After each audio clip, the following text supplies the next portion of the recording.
Après avoir vu les principales conditions suspensives, passons aux dernières clauses du compromis de vente. Tout d'abord, la clause relative à l'état du bien.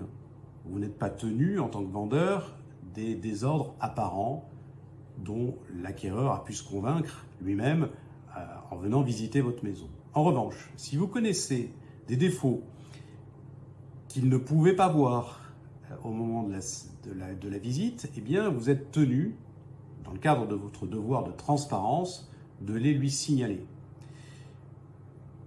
Cela est particulièrement important puisque si jamais ce n'était pas le cas, eh bien, vous pourriez rester garant justement de ces désordres.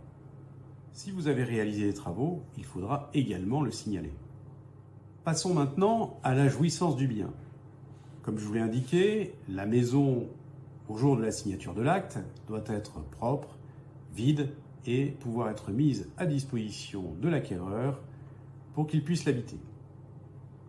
Si le bien est loué, j'attire particulièrement votre attention sur l'importance de nous contacter bien en amont de manière à sécuriser la transaction, puisque la transaction d'un bien loué fait l'objet quand même d'une analyse très particulière. Diagnostic immobilier. Ces diagnostics immobiliers doivent être remis à l'acquéreur.